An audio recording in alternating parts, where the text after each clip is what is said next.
ma-unlock ang Facebook account mo.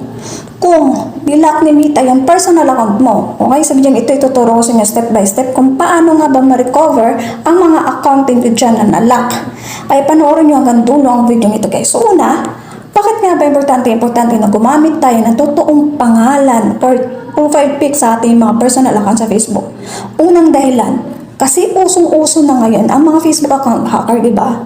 So madami magtatangka na ma-hack yung account natin, lalo na kapag may page ka na monetize na kumikita na yung page mo na ikaw yung admin, di ba?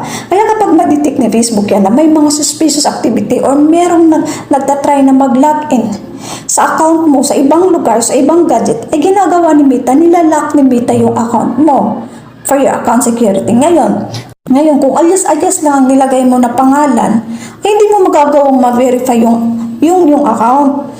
Kasi number one,